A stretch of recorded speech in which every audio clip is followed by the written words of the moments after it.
Good morning बंधुरा केमन आछो सबाई आशा करछि अनेक भालो आछो और आमिओ भालो आछि। और घड़ीते एखन समय होच्छे सकाल 8टा मतो बाजे और तोमादेरके संगे निये आजके आमि आमार ब्लगटा स्टार्ट करछि।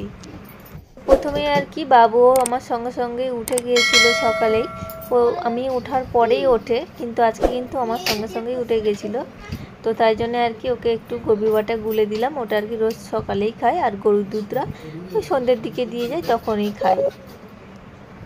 और बाबुर जेहेतु स्कूलटा छुटी पड़े गिয়েছিল गरमेर छुटी पड़े गेছে कयेकदिन तो এখন स्कूल যাচ্ছে না বাড়িতেই আছে। তো আমি এগুলো পরিষ্কার করছি দেখে বলছে মা আমি তোমার হেল্প করব।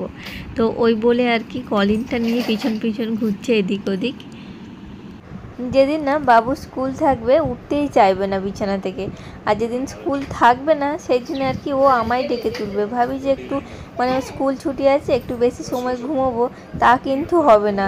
সেদিন দেখবো যে ও উঠে আমায় ডাকছে মা ওঠো সকাল হয়ে গেছে, এরকমটা আর কি। তো চলো ওদিকে মোটামুটি কাজকর্মগুলো সেরেই আমি চলে এসেছিলাম রান্নাঘরে। আর এদিকে দেখো আমি মানে কিছু ফল আর কি নিয়ে আসা হয়েছিল যেগুলো রাত্রির আগের দিন রাত্রি নিয়ে এসেছিলো, তো তাই জন্য আর কি ধোয়া হয়নি রাখা হয়নি। আর অনেকটাই রাত্রি হয়ে গেছিলো যেহেতু সেই জন্য কিন্তু আমি আর মানে বের করিনি, ভালোও লাগছিল না, অনেকটাই রাত্রি হয়ে গেছিলো, রাত্রি নিয়ে এসেছিলো। তো তাই জন্য প্রথমে রান্নাঘরে এসেই আমি ফলগুলোকে ধুয়ে নিচ্ছিলাম। আর এখানে আর কি মানে সপ্তাহে যা ফল লাগে একেবারেই নিয়ে চলে আসা হয়। বাবু তো প্রতিদিনই একটা করে খায় আর আমরাও তার সঙ্গে সঙ্গে খাই। তো আমাদের মানে কোনো দিন খায় কোনো দিন খায় না, এরকম চলতে থাকে। কিন্তু বাবুকে আমি প্রতিদিনই খাওয়াই আর ও জুসটা বেশ খেতে পছন্দও করে ছোটো থেকে।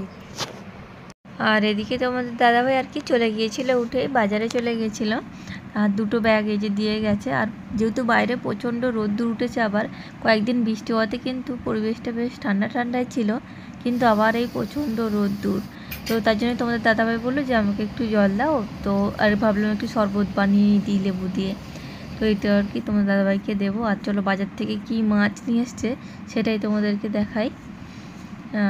নিয়ে এসেছিলো হচ্ছে ইলিশ মাছ, আর মাছটা বেশ অনেকটাই বড় ছিল, চাকাগুলো তোমরা দেখেই বুঝতে পারছো।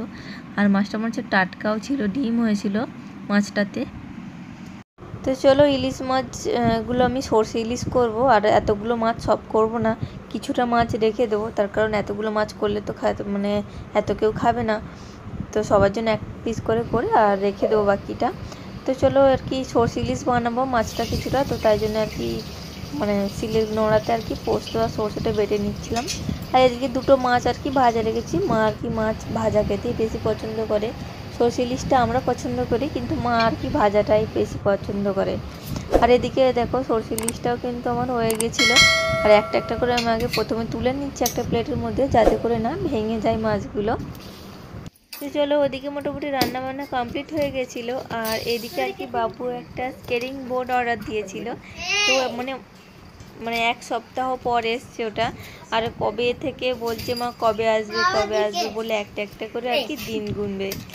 মানে 11 তারিখ আসার কথা ছিল, তো আর কি ওই যে এসে গেছে, খুলছে আর কি। ওর যে মানে কি আনন্দ হচ্ছে সেটা আর বলে বোঝানোর নয়। তো চলো এদিকে তোমাদের দাদাভাই আর কি খাওয়া দাওয়া সেরে চলে যাচ্ছিলো, বেরিয়ে গেল অফিসে। তো চলো মানে এই যে এরা বেরিয়ে গেল মানে আমার একটু স্বস্তির নিঃশ্বাস পড়বে আর কি, মানে যতক্ষণ না যাচ্ছে ততক্ষণ অবধি মানে ওই চলতেই থাকছিল।